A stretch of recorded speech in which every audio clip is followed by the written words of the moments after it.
Hello everyone, कैसे हैं आप सभी। तो आज का क्लास जो है हम लोग कंटिन्यू करते हैं। इस क्लास में जो है आप सभी के क्वेश्चन का आंसर भी होने वाला है। जितना लोग भी क्वेश्चन पूछे हुए थे तो सबका इस क्लास में आंसर भी मिलने वाला है कमेंट का। तो ये क्लास जो है, आज का क्लास बहुत ही स्पेशल होने वाला है। तो आप लोग जो है ज़रूर देखिएगा। बीच में थोड़ा देर पढ़ा देते, उसके बाद जितने लोगों का भी कमेंट आया हुआ था, क्वेश्चन जितने लोगों ने भी किया था, जितने भी क्वेश्चन है सारा आज जो है उसको लेंगे। इससे पहले हम लोग थोड़ा सा जो भी क्वेश्चन है उसको हम लोग कर लेते हैं, आगे का क्वेश्चन देखते हैं, हम लोग कंटिन्यू करते हैं। ठीक है, देखिए यहाँ पे हम लोग जो है ये 27 नंबर तक कर लिए थे। अब हम लोग को करना है 28 नंबर।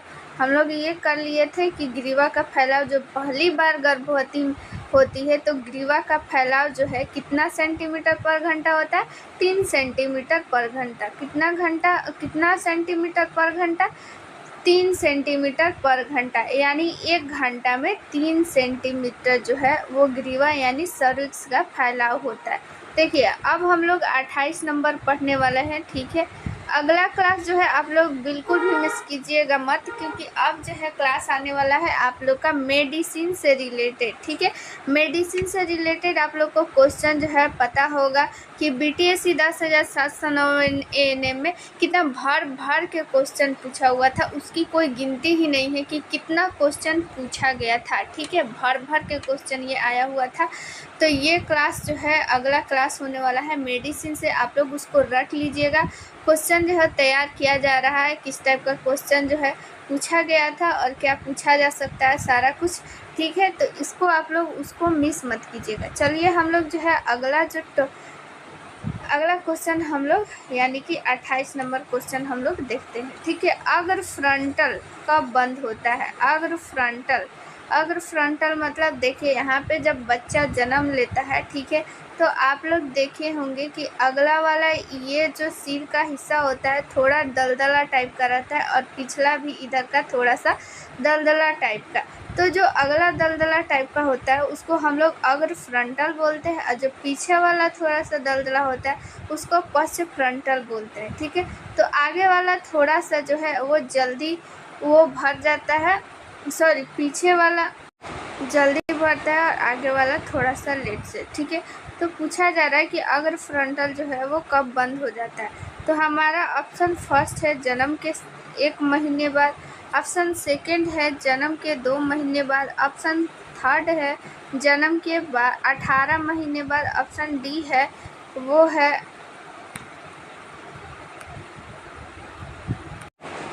30 महीने बाद।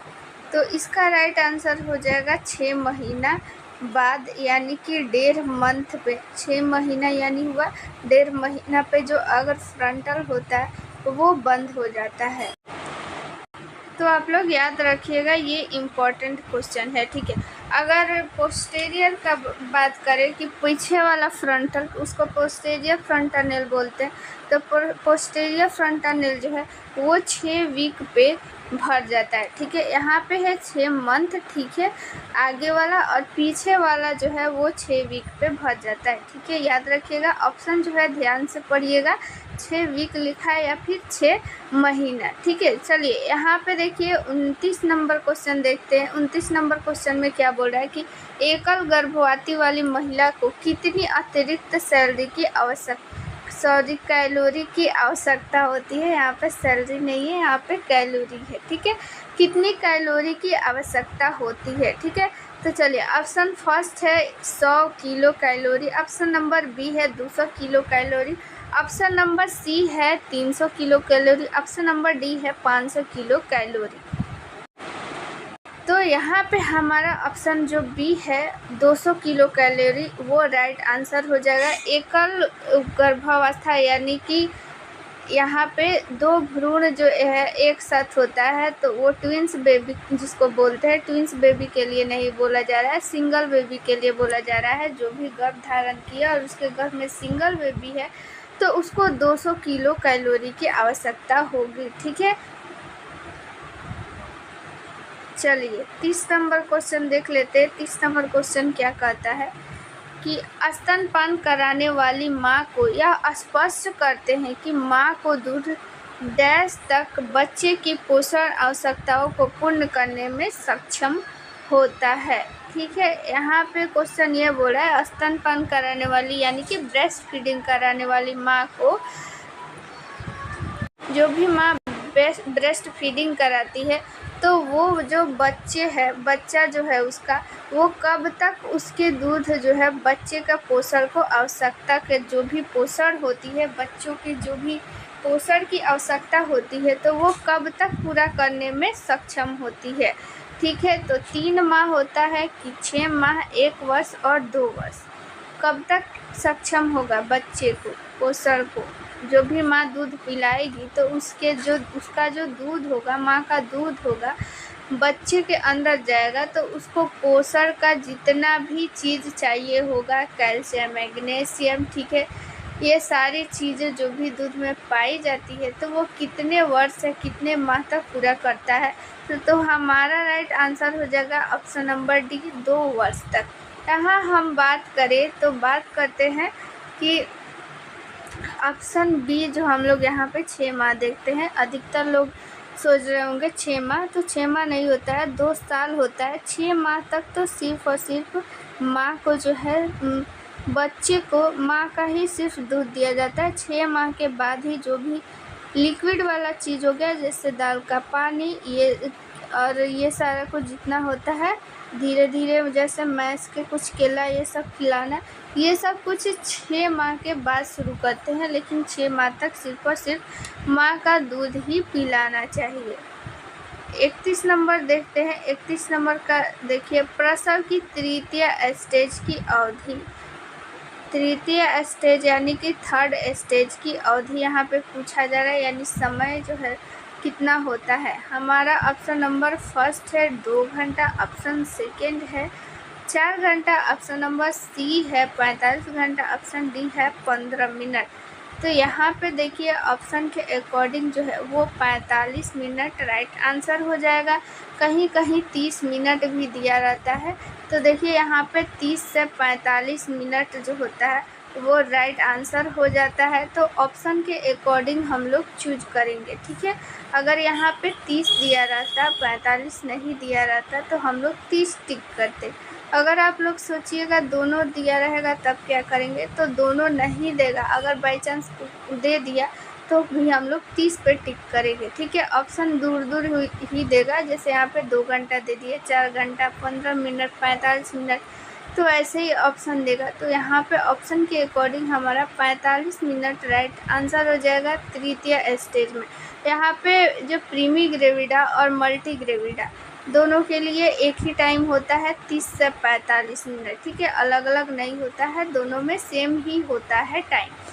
प्रीमी ग्रेविडा यानी कि जो पहली बार माँ धारण की रहती है, गर्भ धारण की रहती है, उसको प्रीमी ग्रेविडा बोलते हैं। मल्टी ग्रेविडा उसको बोलते हैं जो एक से अधिक बार जो माँ धारण की रहती है गर्भ, उसको हम लोग बोलते हैं प्रीमी ग्रेविडा, मल्टी ग्रेविडा। चलिए अब जो है थोड़ा सा हम लोग जो है क्वेश्चन देख लेते हैं, कमेंट देखते हैं किनका क्या क्या क्वेश्चन आया है, सबका डाउट जो है वो क्लियर करते हैं। तो आप लोग चाहते हैं कि इस पीडीएफ को लिखना नहीं पड़े, ठीक है, लिखने से बचना है, और फिर जो भी आप लोगों के सामने जो भी एग्ज़ाम हुआ है, जैसे हाल ही में बीटीएससी 10,709 एनएम का एग्ज़ाम हुआ है, या फिर 8,853 का जो एग्ज़ाम हुआ था कंटेक्ट पे, या फिर 865 का एग्ज़ाम हुआ था, सारा का एग्ज़ाम का जितना भी क्वेश्चन आप लोग को एक साथ देखना है। ठीक है, उस क्वेश्चन को एनालिसिस करना है, तो आप लोग ये पीडीएफ ले लीजिए। ठीक है, इस पीडीएफ में मिलेगा आप लोग को 4000 प्लस क्वेश्चन, और उसमें रहेगा प्रीवियस ईयर क्वेश्चन, यानी पिछला जितना भी एएनएम का एग्ज़ाम हुआ है सारा क्वेश्चन रहने वाला है, इसमें सारे शिफ्ट का क्वेश्चन रहने वाला है, और प्लस जो भी इससे रिलेटेड वीवीआई क्वेश्चन बन सकता है वो सारा क्वेश्चन आप लोग के सामने इसमें रहेगा, जिससे आप लोग खुद भी एनालिसिस कर पाएंगे, खुद से भी समझ पाएंगे कि किस टाइप का क्वेश्चन जो है वो पूछा जा रहा है, किस टाइप का क्वेश्चन पूछा जा सकता है। ठीक है, जो भी इम्पोर्टेंट क्वेश्चन है सारा क्वेश्चन रहेगा। जो भी ANM में 6 सब्जेक्ट होता है, ठीक है।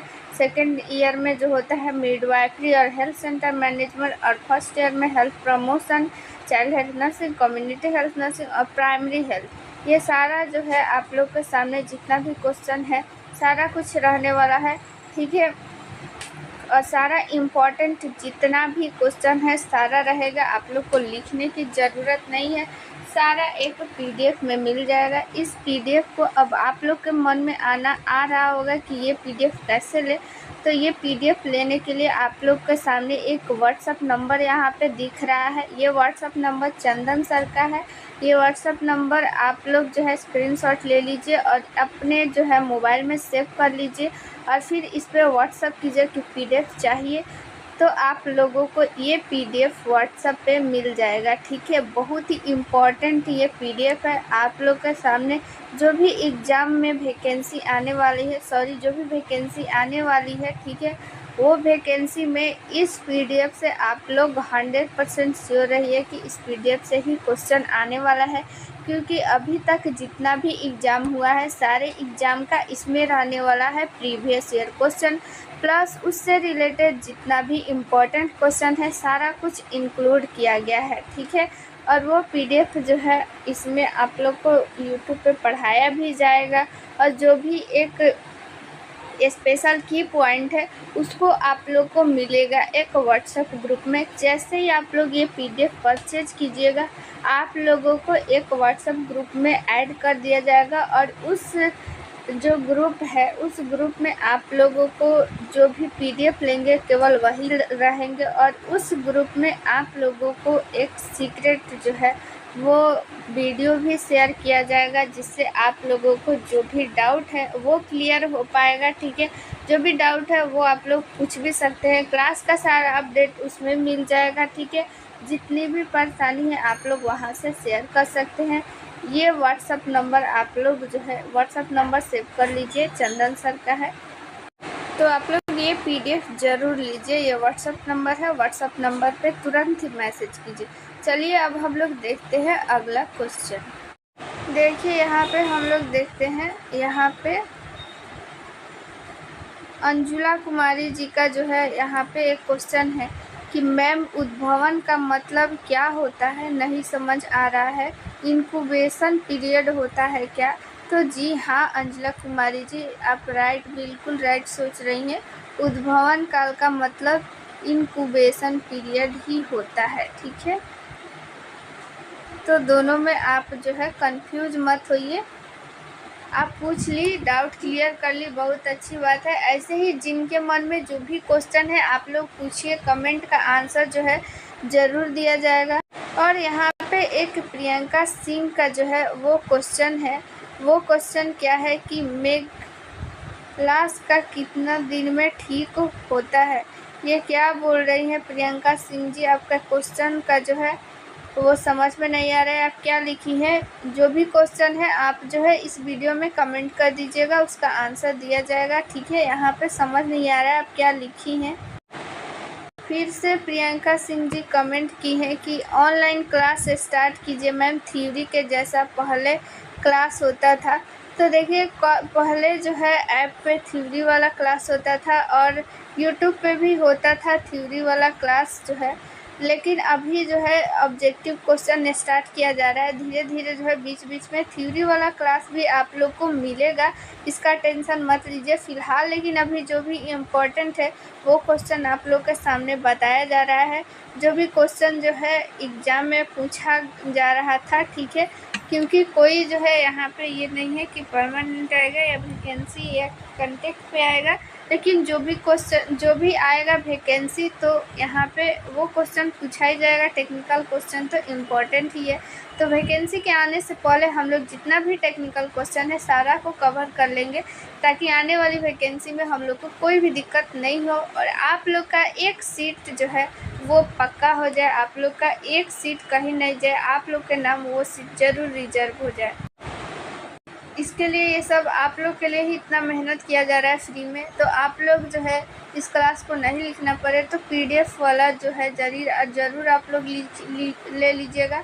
यहाँ पे व्हाट्सअप नंबर लिख दे रहे हैं 8789694229, ठीक है, 4229। तो इस पे आप व्हाट्सअप कर दीजिए, आप लोग को PDF मिल जाएगा। बस वही क्वेश्चन था, बाकी लोग जो है क्वेश्चन का आंसर दिए हुए थे, जिनका राइट था वहाँ पे आप लोग को जो है आंसर दिया जा चुका है, ठीक है। चलिए अब जो है हम लोग फर्स्ट फ्रंटल कहाँ तक हम लोग पढ़े थे, 32 नंबर हो गया था, 33 नंबर हम लोग को अब क्वेश्चन करना है। देखिए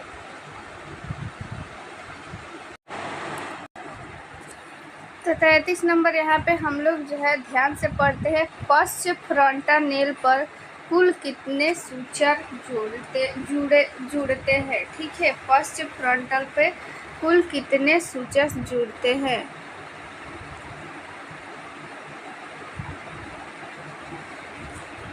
तो हमारा यहाँ पे ऑप्शन जो है फर्स्ट है 2, ऑप्शन थर्ड जो है 3, ऑप्शन बी जो है वो 3, ऑप्शन सी जो है वो 4, ऑप्शन नंबर डी है वो 5। तो देखिए यहाँ पे अगर हम लोग सूचर की बात करें तो मानव खोपड़ी में कुल जो है वो सूचर होते हैं 4, ठीक है। यहाँ पे इसको हम थोड़ा सा फिगर के माध्यम से यहाँ पे जानते हैं। सबसे पहले जानेंगे आखिर सूचर क्या होता है। तो सूचर जो होता है देखिए ये स्कल में होता है, यानी कि खोपड़ी में होता है। खोपड़ी में जहाँ भी 2 हड्डियाँ जुड़ी रहती है उसी को हम लोग सूचर बोलते हैं, ठीक है।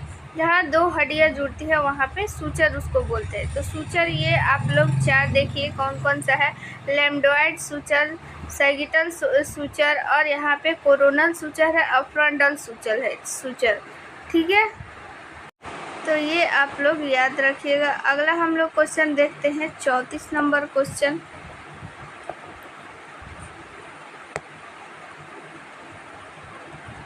रजोनिवृत्ति की औसत आयु क्या है, ठीक है। रजोनिवृत्ति की औसत क्या है। रजोनिवृत्ति को हम लोग मोनोपॉज बोलते हैं, ठीक है, इंग्लिश में मोनोपॉज, ठीक है, मोनोपॉज। इसका इंग्लिश भी याद रखिएगा, मोनोपॉज बोलते हैं, इंग्लिश नाम भी दे देता है कि मोनोपॉज कब जो है वो होता है, ठीक है। तो रजोनिवृत्ति की औसत आयु क्या है। ऑप्शन हमारा फर्स्ट है 48, ऑप्शन बी है 40 वर्ष, ऑप्शन सी है 45 वर्ष, और ऑप्शन जो डी है वो है 51 वर्ष। तो हमारा ऑप्शन बी जो है वो राइट आंसर हो जाएगा 40 वर्ष। रजोनिवृत्ति यानी कि जब मासिक धर्म जो है 1 वर्ष आता है, जैसे 40 वर्ष आया, तो 40 वर्ष आते आते क्या हो जाता है कि महिलाओं में मासिक धर्म आना जो है वो बंद हो जाता है, जिसको हम लोग रजोनिवृत्ति बोलते हैं। रजोनिवृत्ति की औसत आयु कितना हो गया, 40 वर्ष हो गया, ठीक है। चलिए हम लोग 35 नंबर देखते हैं क्वेश्चन। टेटनस टॉक्साइड, ठीक है, टेटनस टॉक्साइड की खुराक की कितनी न्यूनतम मात्रा एक गर्भवती महिला को दी जाती है।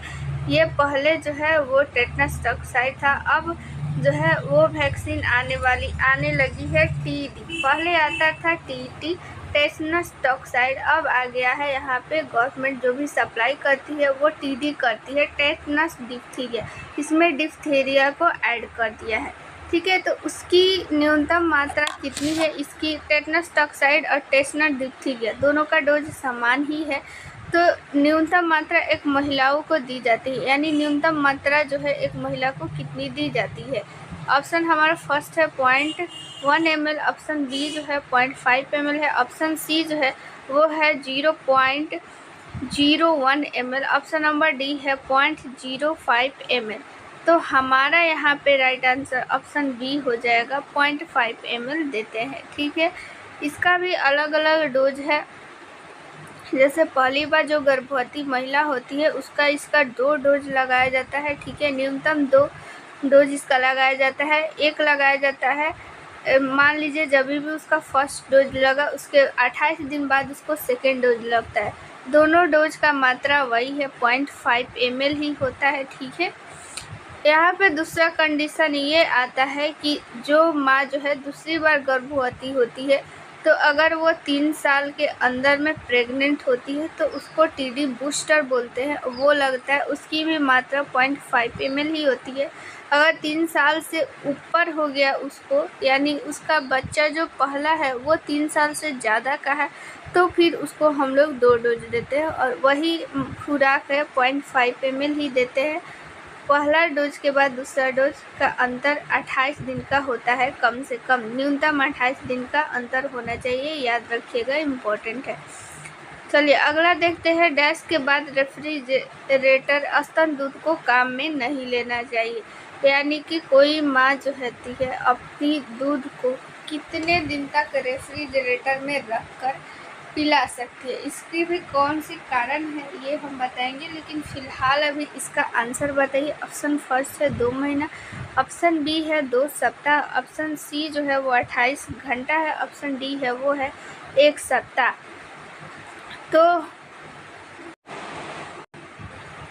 28 घंटा जो है यहाँ पे ऑप्शन सी जो है वो राइट आंसर हो जाएगा। अब देखिए क्वेश्चन देखते हैं हम लोग। 37 नंबर क्वेश्चन देख लेते हैं। अंड जनन के पश्चात अंडा कितने समय तक जीवित रहता है? ठीक है, अंड जनन हो गया। अंड जनन को हम लोग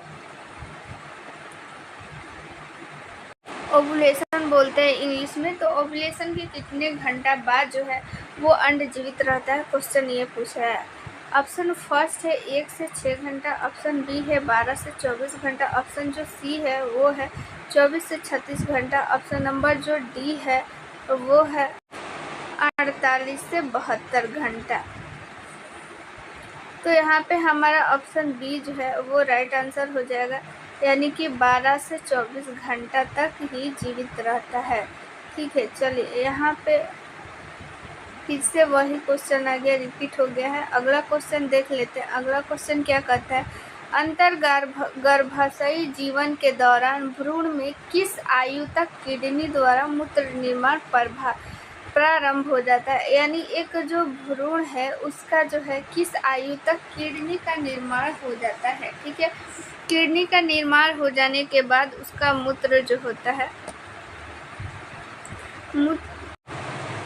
ठीक है बनने लगता है, मूत्र को जो है वो फिल्टर करने लगता है। हमारा ऑप्शन फर्स्ट है 2 वीक, ऑप्शन बी है 12 वीक, ऑप्शन जो सी है वो है 24 वीक और ऑप्शन जो सी है वो है 40 वीक। तो ऑप्शन जो है हमारा यहाँ पे बी नंबर राइट आंसर हो जाएगा, 12 सप्ताह, यानी कि 3 मंथ। ठीक है, 3 मंथ पे किडनी का निर्माण हो जाता है और वो काम करना अपना जो होता है वो स्टार्ट कर देता है। हम लोग अब अगला क्वेश्चन देख लेते हैं। अगला क्वेश्चन जो है वो 40 नंबर क्वेश्चन क्या कहता है? नवजात अवधि के दौरान 2 mg पर kg सिरप मुख द्वारा कितने दिन में 4 बार कितने समय? यहाँ पे देखिए mg में दिया हुआ है, सिरप में दिया हुआ है, तो ये यहाँ पे सिरप जो होता है वो ml में होता है। ये क्वेश्चन गलत है। अभी हम फिलहाल बता देते हैं कि पर केजी जो होता है वो कितना ml सिरप देना चाहिए। और यहाँ पे सिरप का मतलब क्वेश्चन आधा अधूरा है। हम यहाँ पे पैरासीटामोल का सिरप का खुराक बता देते हैं कि कितना देना चाहिए पर केजी। तो हम जो है पर केजी 5 ml जो होता है वो सिरप देते हैं। पर केजी कितना ml सिरप देते हैं? तो पर केजी 5 ml सिरप देते हैं छोटे बच्चों को पैरासीटामोल का, याद रखिएगा। ठीक है, अगर हम लोग बात करें कि mg का, mg में जैसे हम लोग mg जो टैबलेट होता है वो होता है mg में, सिरप होता है ml में। तो सिरप की बात करें तो पर केजी 5 ml होता है।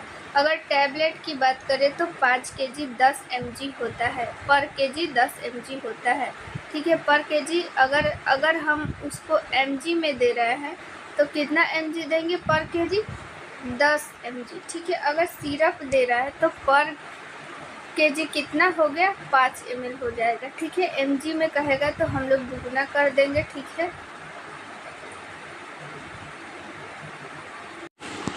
चलिए अगला क्वेश्चन देखते हैं। उस पीडीएफ का जो है वो क्वेश्चन ख़त्म हो चुका है। अब ये दूसरा क्वेश्चन में फिर से क्वेश्चन 1 स्टार्ट हो गया। ठीक है, तो ये क्वेश्चन जो है हम लोग देखेंगे। यहाँ पे देखिए ये क्वेश्चन क्या बोल रहा है? प्रसव की कौन सी स्टेज के दौरान प्लेसेंटा की डिलीवरी होती है। ये क्वेश्चन जो है पिछले क्लास में बता दिया चुका है। एक का आप लोग आंसर कीजिए। अगले जो है क्लास में आप लोग का सभी लोग का कमेंट देखा जाएगा कि 1 नंबर का क्वेश्चन जो है कितने लोग सही आंसर दिए हैं, और क्लास में उन लोग को बताया जाएगा कितने लोग का सही आंसर हुआ है। ठीक है, एक का यहाँ पे ऐसे करके ABC करके आंसर दीजिएगा।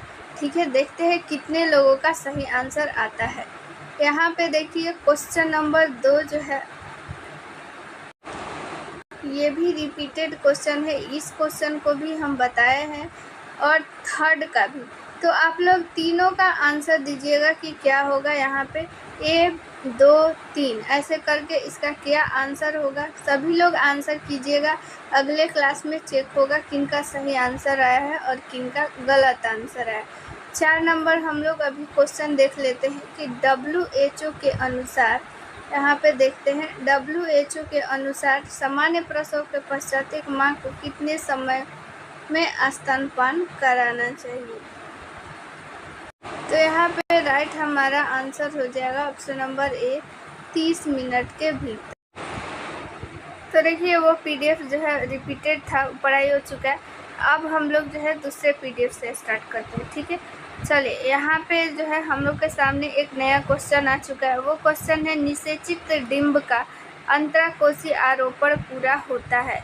ये क्वेश्चन भी रिपीटेड है, लेकिन इसको घबराना नहीं है। यहाँ पे वर्ड देखिए, निषेचित डिंब। डिंब मतलब यहाँ पे एग हो गया। ठीक है, फर्टिलाइज एग का बात किया जा रहा है, यानी निषेचित एग का बात किया जा रहा है कि कब जो है अंतरकाशीय आरोपण हो जाता है, यानी कि कब इम्प्लांटेशन हो जाता है उसका। तो यहाँ पे हमारा जो ऑप्शन बी है वो राइट आंसर हो जाएगा। चलिए हम लोग जो है दूसरा क्वेश्चन, इम्पोर्टेंट क्वेश्चन है, इसको देखते हैं। देखिए परिपक्व अपरा में, अपरा यानी कि प्लेसेंटा। ठीक है, हिंदी में उसको प्लेसेंटा को अपरा लिखता है, यानी मेच्योर प्लेसेंटा में रक्त का आयतन लगभग कितना होता है।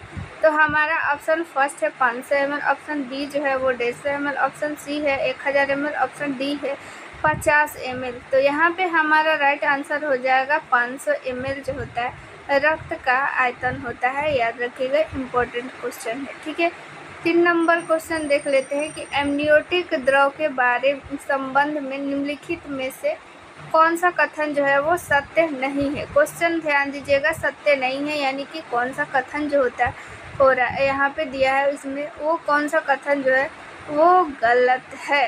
परिपक्व में यह लगभग 600 से 800 ml होता है, यह प्रकृति में क्षारीय होता है। और सी है विशिष्ट गुरुत्व लगभग 1.01 ml होता है। निकट अवधि में इसका रंग जो होता है वो सुनहरा होता है। तो यहाँ पे हमारा जो है राइट आंसर डी हो जाएगा। ये बिल्कुल गलत है। राइट आंसर सुनहरा नहीं होगा, बल्कि ये यहाँ पे साफ जो है क्लियर उसका कलर होता है। ठीक है, सुनहरा अगर होता है तो उसका मतलब कुछ और ही होता है। इसको डिटेल में हम लोग थ्योरी वाले क्लास में जानेंगे, कौन कौन सा कलर जो होता है वो बताता है। एमनियोटिक द्रव जान लेते हैं कि क्या है। तो देखिए यहाँ पे जो होता है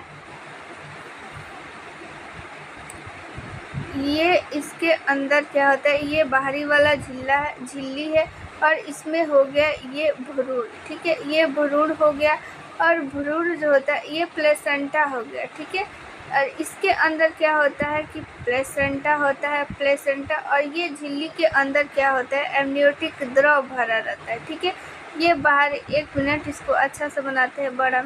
ये हो गया एक झिल्ली। एमनियोन और कोरियोन जो होता है वो झिल्ली का नाम है।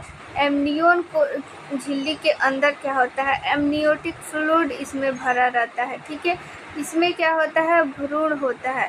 ठीक है, और भ्रूण क्या होता है, और इसी में निकला रहता है ये एमनियोटिक, जो एमनियोन ये झिल्ली हो गया बाहरी वाला, इसी झिल्ली में रहता है। यहाँ पे एम्बिलिकल कोर्ड से जुड़ा हुआ रहता है, और इसी झिल्ली के अंदर होता है प्लेसेंटा। ठीक है, और इसी झिल्ली ये जो होता है एमनियोन मेम्ब्रेन इसको बोलते हैं, इसमें होता है एमनियोटिक द्रव। और इस द्रव का क्या काम है, इसको जो बच्चा, जो भ्रूण अंदर है, इसको चोट से बचाना। ठीक है, ये जो होता है ये प्लेसेंटा होता है, इसको अंदर से बच्चे में चिपकने से बचाता है, ठीक है, और मूवमेंट करने में मदद करता है। मान लीजिए ये झिल्ली हो गया, ठीक है, इस झिल्ली में ये झिल्ली हो गया और ये झिल्ली में द्रव यहाँ पे नहीं है। द्रव नहीं रहने के कारण क्या हो जाएगा कि ये झिल्ली इसके अंदर चिपक जाएगा, तो भ्रूण का जो है वो अच्छा से विकास नहीं हो पाएगा, ये मूवमेंट नहीं कर पाएगा। तो इसमें जो होता है एमनियोटिक द्रव का बहुत ही बड़ा रोल होता है, याद रखिएगा। चलिए 4 नंबर हम लोग अब क्वेश्चन देखते हैं।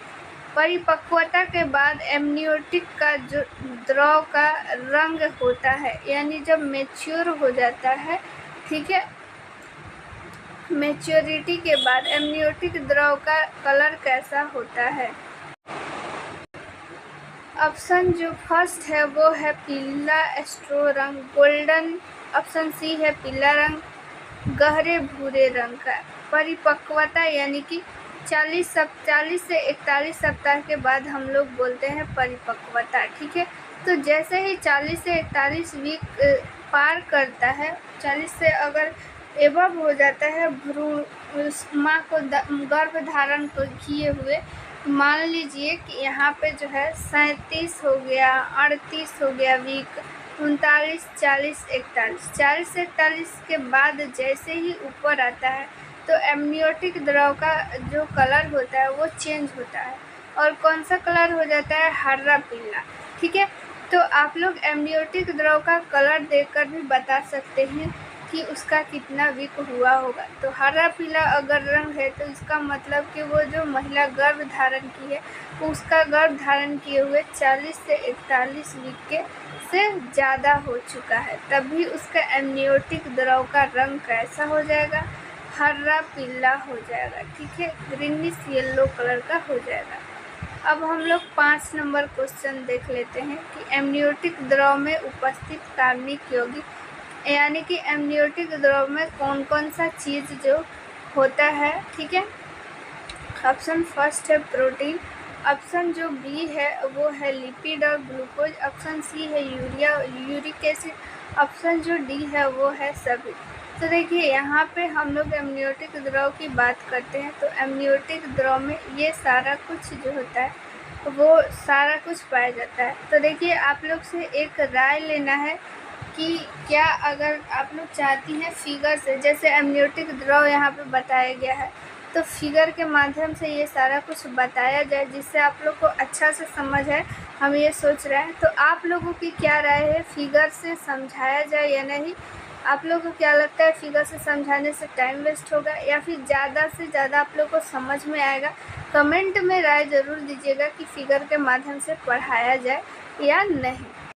फिर से बता रहे हैं कि आप लोग को अगर ये PDF लेना है, लिखना नहीं पड़े, इसके लिए आप लोग इस नंबर पे व्हाट्सअप कीजिए 87 89 69 42 29।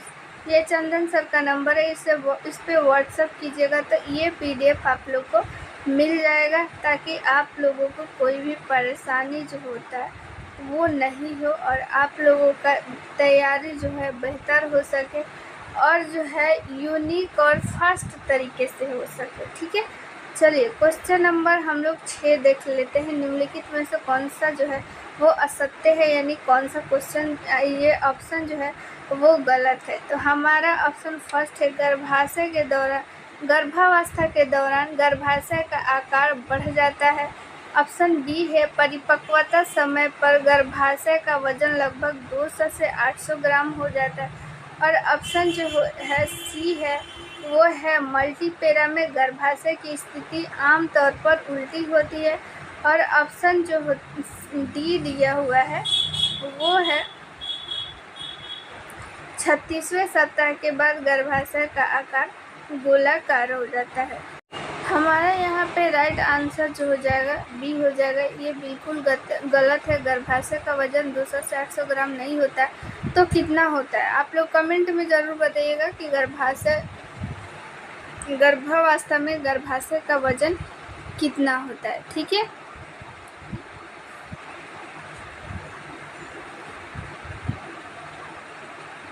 तो देखिए आज के लिए इतना ही, और क्लास में क्या क्या सुधार किया जाए, क्या क्या इम्प्रूवमेंट किया जाए ज़रूर बताइएगा, ठीक है। और इसके साथ साथ और क्या क्या चीज़ आप लोग टॉपिक क्या क्या समझना चाहती हैं वो टॉपिक भी कमेंट कीजिएगा, और बेहतर तरीके से कैसे पढ़ाया जाए वो चीज़ भी ज़रूर बताइएगा।